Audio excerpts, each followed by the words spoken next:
Good afternoon. Oh, that was a little quiet. Let's try it again. Good afternoon. There we go. That's a little better. I know it's late in the day and everybody's ready, but we got a very exciting session for everybody. We're going to be discussing today about collaboration between IT and Infosec and about aligning security objectives and all the tools around that.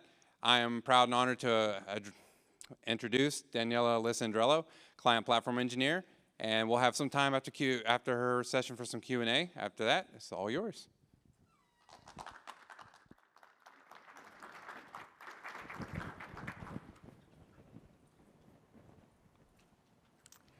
Welcome to Collaborative Governance, aligning IT and security goals for effective risk management. I'm Daniela, and I'm on Jamf's Client Platform Engineering team. Now, looking at this slide, you may be thinking, where's Katie? Well, that was the original plan. Unfortunately, my InfoSec counterpart couldn't be here today. However, a strong partnership between IT and InfoSec is important. And it's such a challenge for so many of us that we ultimately decided the show must go on. But in the spirit of collaboration, I've preserved many of her contributions to this presentation, and since we work so closely together on it, I'm hopeful that I'll be able to deliver a compelling solo session to you today. Most of you are probably here for one of two reasons. Either the current partnership between IT and InfoSec where you work leaves much to be desired, or you have a decent partnership, but you'd like to improve how you collaborate to achieve your security and compliance objectives. Well, you're in luck because that's what we're talking about today. We'll start by reviewing the different responsibilities of information security and IT teams and examine the importance of defining their roles. Then we'll take a look at overcoming common communication barriers and applying collaborative strategies to everyday interactions. From there, we'll transition from soft skills to some more technical content. We'll discuss some tangible approaches to efficiently sharing data and evaluating vulnerabilities. We'll also explore an excellent example of effective risk management that integrates 3 of Jamf's products and involves collaboration among 2 or even 3 teams. And of course, we'll have some time at the end for questions. Priorities differ, but everyone wants a secure and managed environment. Nobody enjoys constantly putting out fires or dealing with the devastating impact of cyber attacks and data breaches. Incidents, especially those that are highly visible, reflect poorly on both IT and InfoSec.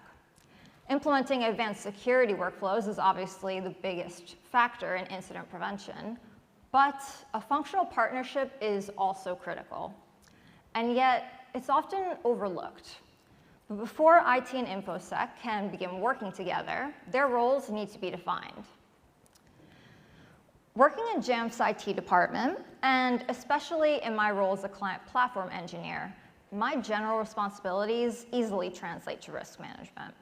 Whether I'm deploying security software through Jamf Pro, improving upon existing processes as the technology changes and evolves, implementing new compliance workflows to meet the needs of the business, or optimizing our use of products like Jamf Protect or Jamf Trust, I play a pivotal role in risk management at Jamf. And not only does everything that I just mentioned relate to risk management, it also necessitates an ability to interface and collaborate with different stakeholders in various areas of the business, which include other IT teams as well as InfoSec. And at Jamf, my position is truly unique because the stakeholders that I work with are often those responsible for building and enhancing our product line. Much of my time is spent testing pre-release software, frequently in our production environment. Yeah, horrifying, I know. And providing comprehensive feedback to product and engineering teams from the perspective of someone who uses these products every day. Many of our products emphasize the importance of a secure, managed environment. And so I find myself focusing on security and compliance-related initiatives nearly every day. Now, as part of the risk management InfoSec team, Katie's primary tasks are identifying, assessing, mitigating, and monitoring risks. When identifying risks, she looks at the who, what, where, and how. There's rarely a need to ask why. Katie usually asks herself, who is handling our data and who has access to it? What does our IT infrastructure look like? What data are we protecting? And this is typically where our two teams will focus their collaborative efforts. She also asks herself, where's the data stored and transmitted? And how are our assets and data vulnerable? What are the risks? Once those questions are answered, Katie assesses the potential impact of those risks. And this enables her to determine whether she wants to accept, mitigate, transfer, or avoid them. It's usually a question of whether the cost outweighs the benefit, and by that, I don't necessarily mean monetary cost. So, if we accept, we've determined the risk isn't great enough to warrant mitigation. If we mitigate, the risk is too great to be accepted, and a countermeasure is typically employed. What this will look like is my team will implement a remediation policy and track its progress, and Katie will monitor to ensure the risk doesn't reemerge. If we transfer, we hand it over to a third party. We'll typically see this in instances where we're purchasing an insurance policy or using another vendor's service. And if we avoid, we eliminate the possibility of that risk having any impact at all. For example, when you restrict software in your environment, you are avoiding the risks associated with that software. Katie also references the laws, regulations, and standards that apply to Jamf, which guide our overall risk management approach as we strive towards optimal security. This can look very different depending on an organization's industry. So for example, a hospital's IT and InfoSec teams will adhere to standards that include prioritizing patients' privacy and medical data, while the same teams at a financial institution are going to follow standards that are intended to protect customers' financial information. So it's a big mistake to assume the rules apply to everyone. I really cannot overstate the importance of properly delegating responsibilities. Without proper delegation, tasks fall by the wayside, typically because one team assumes it's the other's job. This is diffusion of responsibility, and it's one of the worst possible things these teams can experience during high-pressure, time-sensitive security incidents. Diffusion of responsibility is based on false assumptions and miscommunication. We perceive that others are responsible for taking action, so that leads us to do nothing or wait for someone else to provide us with direction. For example, maybe an employee submits a support ticket because they're seeing strange activity on their device. But because InfoSec has a monitoring system, maybe IT believes they're already aware, so they close out the ticket without escalating it. In this kind of situation, the incident was not addressed because one team made assumptions about the other's responsibilities and standard operating procedures.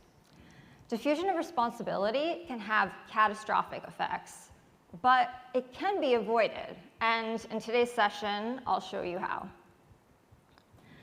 Okay, so now that we know what everyone is supposed to be doing, let's explore some common communication barriers these teams experience that may affect their ability to align on security goals. Interdepartmental communication issues exist for a number of reasons, but a mismatch in work styles can often exacerbate this problem. There's a good chance that your organization already leverages multiple tools for chatting with colleagues, whether it's Slack, email, Zoom. You could really count a ticketing system's comments section if you want. Or if your coworkers are anything like Kelly Rowland in Nelly's Dilemma music video, maybe they reach out through a spreadsheet. I know a few of you got that reference.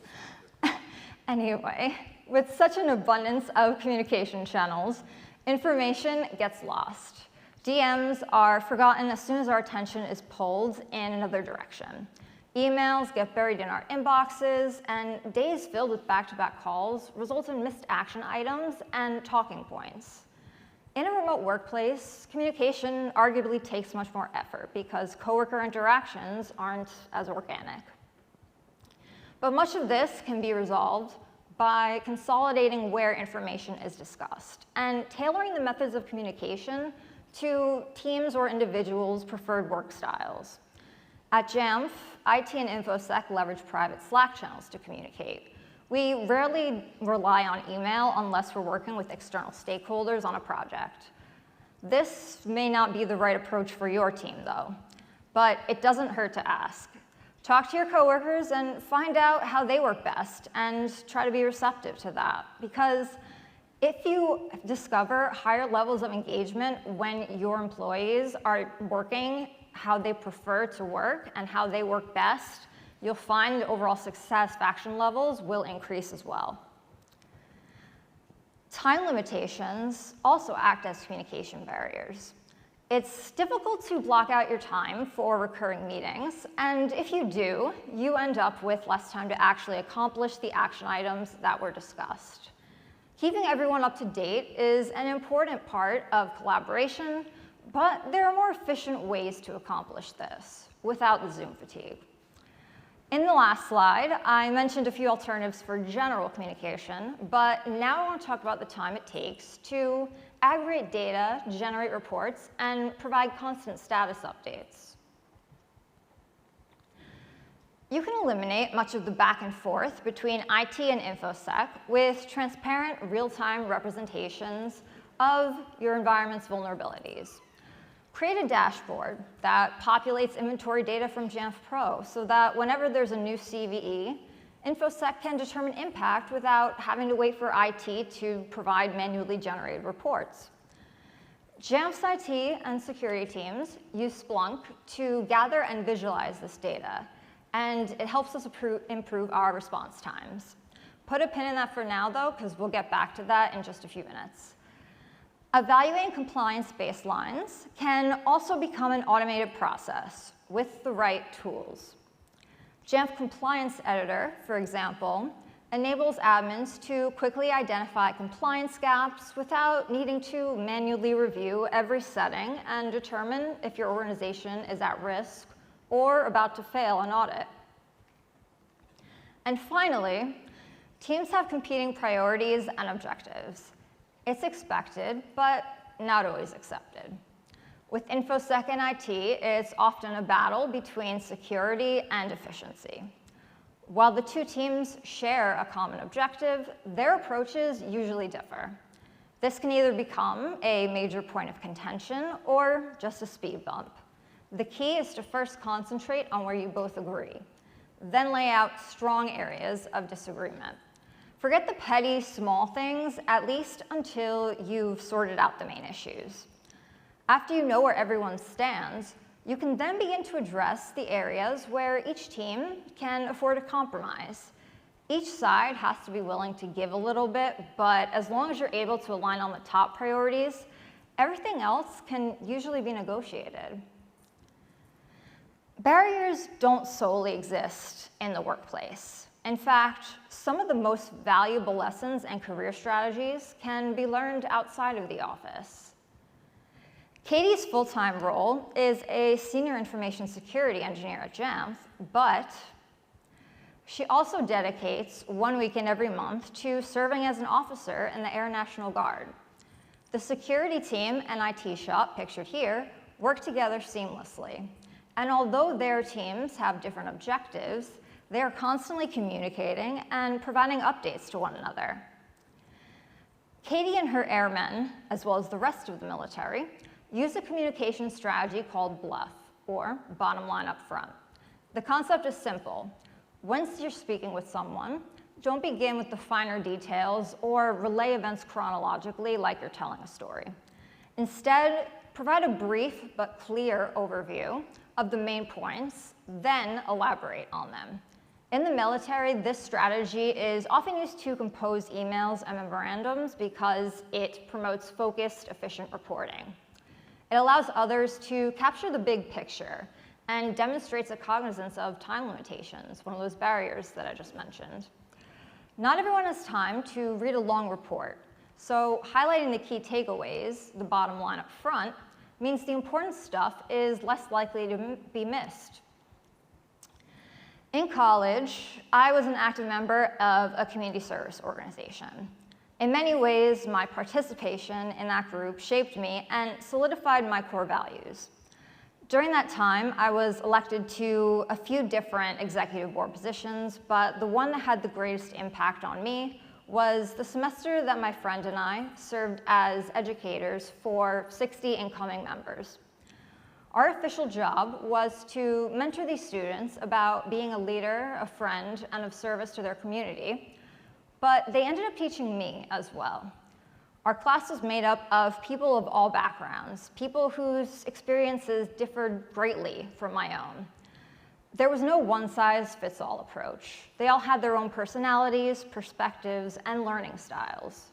But there was also a common link among all of them.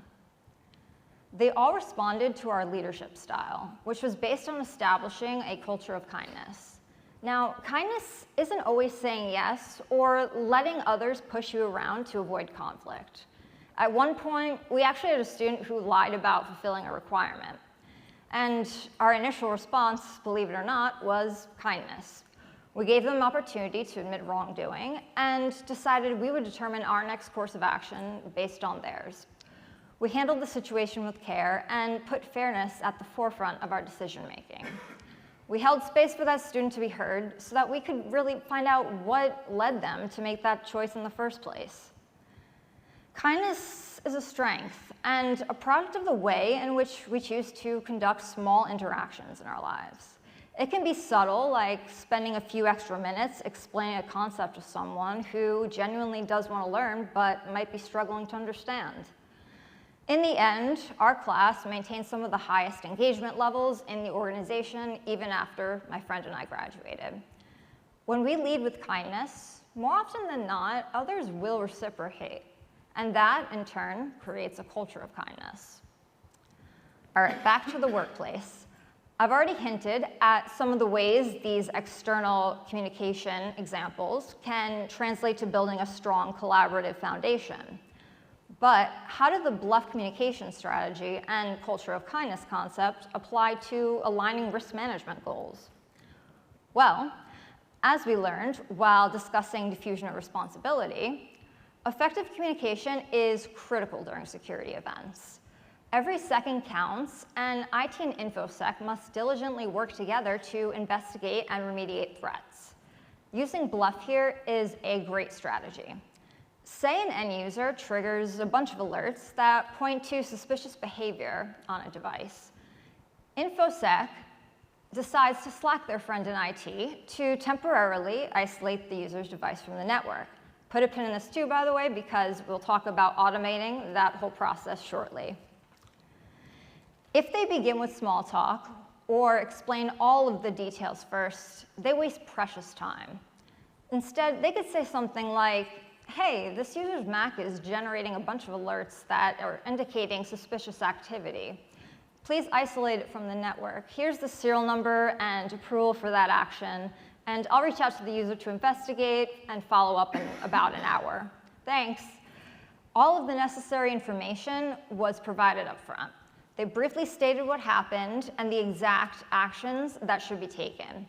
They also supplied the details required for IT to take that action, and then laid out next steps.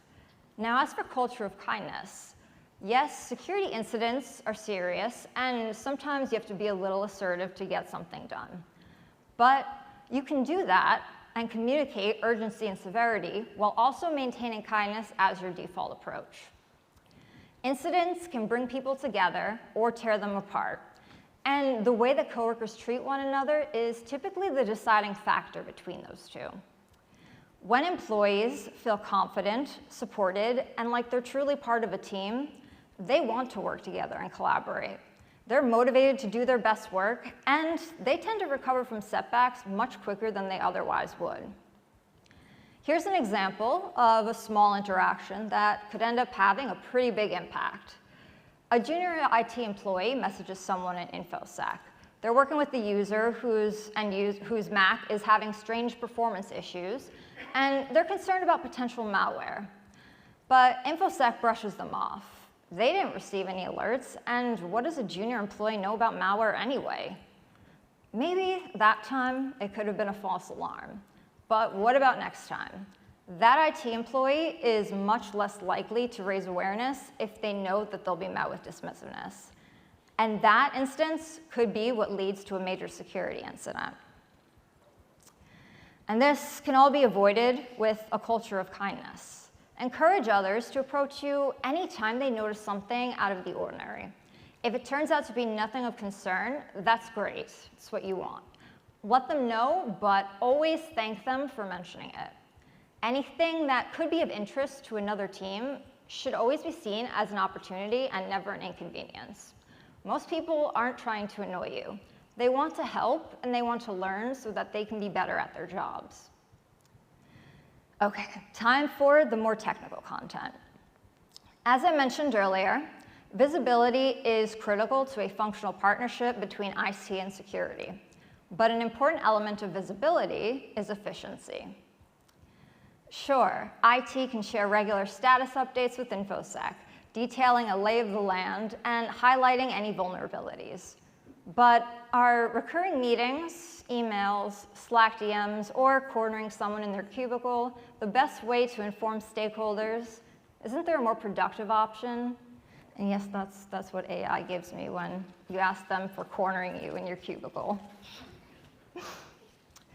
We patch and manage vulnerabilities for hundreds of applications internally at Jamf. And despite automating this process as much as possible, it's still time-intensive and far too critical to cut corners on.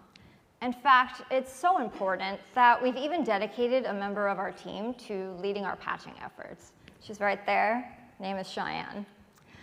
Instead of writing status reports on available patches for software titles in Jamf, we have a shared endpoint vulnerability dashboard. We use Splunk for this, but honestly, the tool really doesn't matter as much as the purpose that it's intended to serve. I'll include a couple of alternatives in the session handout as well.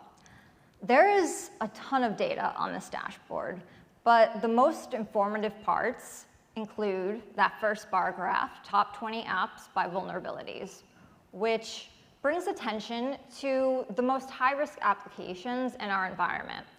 It leads our teams directly to the apps that we should be paying more attention to and keeping a closer eye on. Whereas the graph directly below it, top 20 users by vulnerability count, focuses on the individual end users. If someone appears on this chart, they could be tampering with patching workflows, but more likely, either their Mac has been offline for an extended period, or they're running an older version of macOS. This is especially true if the person has a large vulnerability count for a single application. And that brings us to our final statistic, device count with exploitable app installed. This count is perhaps the most reflective in terms of capturing overall trends. On Mondays, the number is usually a little bit higher because most end users aren't patching over the weekends. But as users update their applications throughout the week, that device count gradually decreases. By producing quantitative results and metrics as points of reference, our Splunk dashboard reassures IT and InfoSec that our patching workflows are successful. To summarize, the benefits of implementing an endpoint vulnerability dashboard are, 1, efficiency, because it eliminates the need to generate manual reports or provide formal updates on risk and vulnerability status.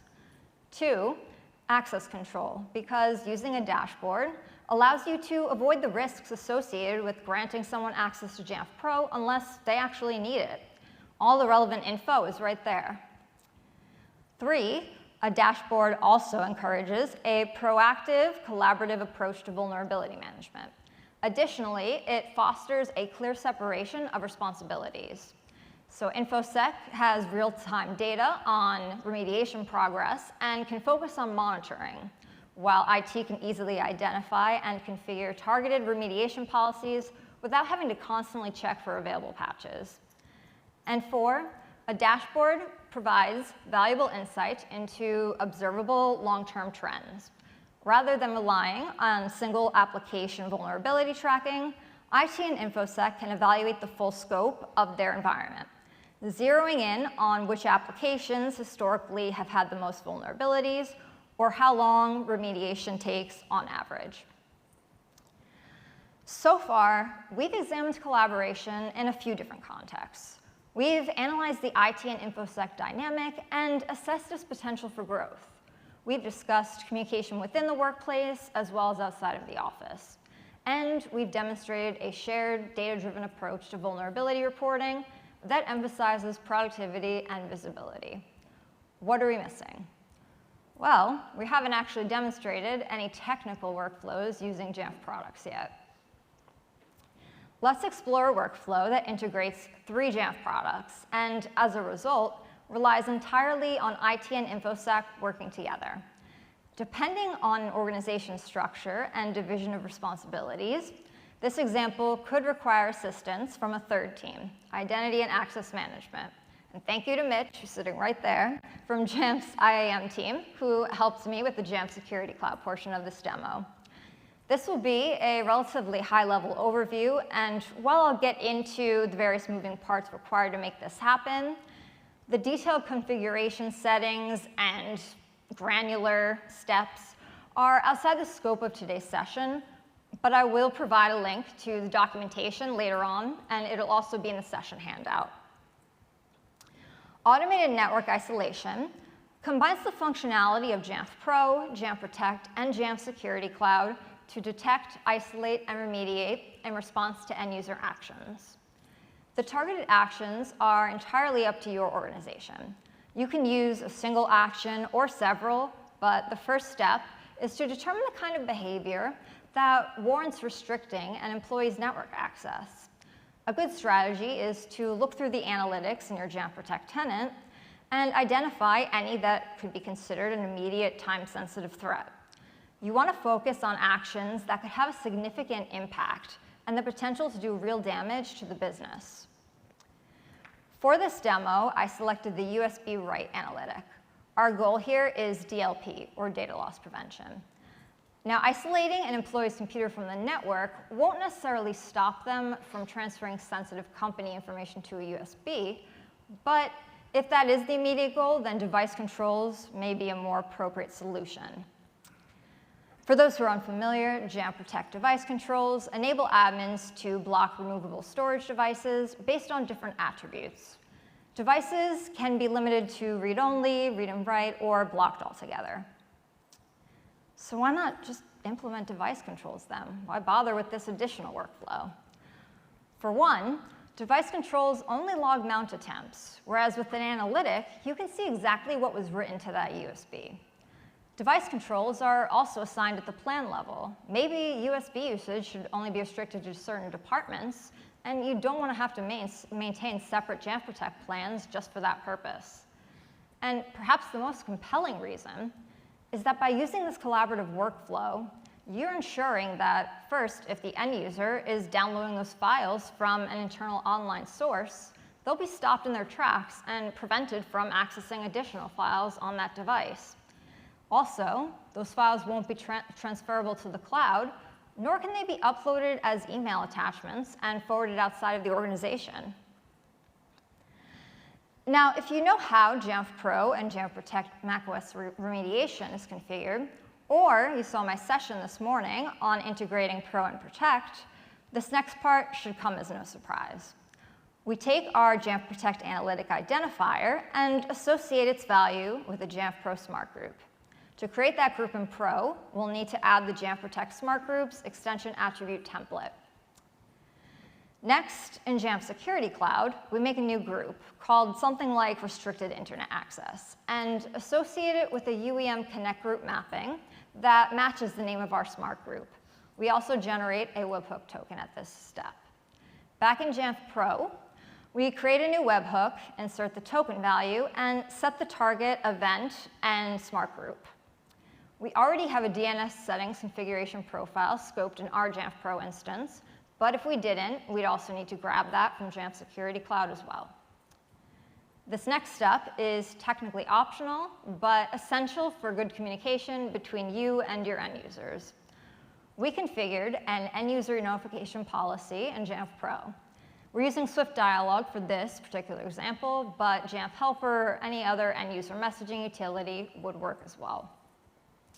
And finally, we need to restore network access after the investigation is complete. To do that, we'll create a second Jamf Pro policy that removes the computer from the smart group and updates inventory. This can be performed silently or through end user interaction and self-service. I'd personally recommend the self-service route as it's an excellent example of transparent communication between end users and IT. All right, now that everything's configured, what does the end user experience look like? This employee downloaded a file containing sensitive company information. In an attempt to transfer that file elsewhere, they plug in a USB drive and copy the file onto it. Moments later, the employee receives a full screen notification informing them that Jamf Protect detected suspicious activity on their computer and their network access will be temporarily restricted. So what just happened? Jamf Protect immediately detected the USB's insertion as well as the file transfer. And as you'll recall, the USB write analytic has that smart group action associated with it, which kicked off the rest of the workflow. Jamf Protect then passed that information along to Jamf Pro and added the employee's computer to the smart group that's scoped to our end user notification policy. And thanks to our webhook, that computer's group switched from default to restricted internet access in Jamf Security Cloud, then enforcing the DNS restrictions. Returning to our demo, our employee who saw the full screen notification and knows IT is onto them scrambles to cover up their actions. Unfortunately for them, our restricted internet access policy already isolated their computer from the network. Now that some time has passed, InfoSec's investigation is complete. So all IT has to do to restore network access is add the MAC to the policy scope and instruct the user to launch self-service and run the appropriate item. You'll see that almost instantly, network access is restored. And it appears this experience may have motivated this employee to change their ways. Back in Jamf Pro, the employee's computer has been removed from the Jamf Protect Smart Group, and the policy log reports that it completed successfully. In Jamf Security Cloud, the computer is now back in the default group. Automated network isolation is a practical example of bringing multiple teams together and combining their interests to achieve a mutual goal. It naturally delegates the responsibilities of each team. Client platform engineering focuses on the endpoint management configurations and deployments, as well as remediation. Identity and access management administers internet block policies and restricts DNS-based traffic. And finally, InfoSec handles detection and investigation. Combining the expertise of these teams ultimately enhances their ability to analyze data and perform remediation properly. And remember, this workflow can apply to any Jamf Protect analytic. You could even make your own. If you're interested in teaming up with your coworkers to build it out, here's the link to the step-by-step documentation written by Thijs Scheffler, who is a consulting engineer at Jamf and who you saw in the keynote. And as I mentioned earlier, the link will also be in the session handout. Before I conclude, there are 4 key points I hope you'll take away from today's session. First, IT and InfoSec don't have to be bitter rivals. With the proper delegation of responsibilities and an understanding of the 2 teams' shared goals and objectives, a productive partnership is possible. Next, establishing clear communication channels is extremely important. We don't have to agree on everything all the time, but we can't operate in a box either. Miscommunication, or the complete lack of communication, renders teams ineffective. It exposes them to risks they aren't aware of because those risks haven't been identified, much less addressed. And third, the ability to detect and assess vulnerabilities is necessary for InfoSec to do their job. But the nature of their responsibilities is oftentimes sensitive. Therefore, so is the way they're able to receive and process that information. This is where data visibility and dashboarding become absolutely essential. And finally, siloed teams are ultimately limited in what they can accomplish. In bringing multiple teams together and leveraging their combined knowledge and tooling, you gain the potential to build secure and effective risk management workflows. That's it. Hopefully, you all learned something today that you can bring back with you. Does anyone have any questions?